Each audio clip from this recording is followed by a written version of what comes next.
అధ్యక్ష నేను అనేది ఏమంటే అధ్యక్ష మొన్న నేను చెప్పడం కదా, అక్బరుద్దీన్ ఓవైసీ గారు ఇక్కడ నుంచి చెప్పారు రియల్ ఎస్టేట్ కుప్పకూలింది అని. ముఖ్యమంత్రి గారు ఎన్నికల ముందు చెప్పినారు రియల్ ఎస్టేట్ అంటేనే రేవంత్ రెడ్డి అంటేనే రియల్ ఎస్టేట్ అన్నారు. మరి ఎందుకు అధ్యక్ష ఈరోజు వేణుగోపాల్ రెడ్డి అనే రియల్టర్ ఆత్మహత్య చేసుకునే పరిస్థితి వచ్చింది?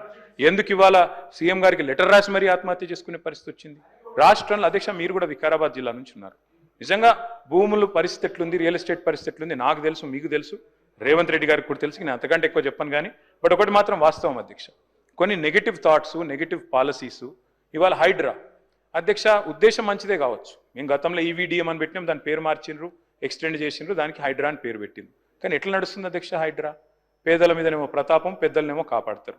పెద్దలు ఎఫ్టీఎల్లో ఉన్న పట్టించుకోరు, ఆడ చెరువు ఆనుకొని బిల్డింగ్లు కట్టినా పట్టించుకోరు, కానీ పేదలను మాత్రం ఎప్పుడు పడితే అప్పుడు వచ్చి కూలగొడుతున్నారు. ఆఖరికి హైకోర్టు ఎన్నిసార్లు తెచ్చినా అక్కడ మాత్రం ఇది ఉండదు అధ్యక్ష, రెస్పాన్స్ ఉండదు.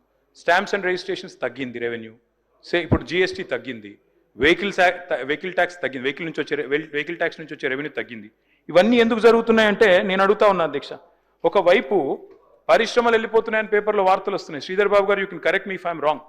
ప్రీమియర్ ఎనర్జీ అనే కంపెనీ సీతారాంపూర్లో పెట్టుబడి పెట్టడానికి ఒప్పుకుంది, 1700 కోట్లది ఆంధ్రాకి తరలిపోయిందని వార్తలు వస్తున్నాయి. కార్నింగ్ అనే పరిశ్రమ మరి చెన్నైకి తరలిపోయిందని పేపర్లో వార్తలు. అదే మాదిరిగా కేన్స్ అనే పరిశ్రమ మరి అది కూడా వెళ్ళిపోయింది గుజరాత్కు అని చెప్తా ఉన్నారు. వినండి శ్రీధర్ బాబు గారు, ఐ రిక్వెస్ట్ యూ. కేన్స్ అనేది సబ్జెక్ట్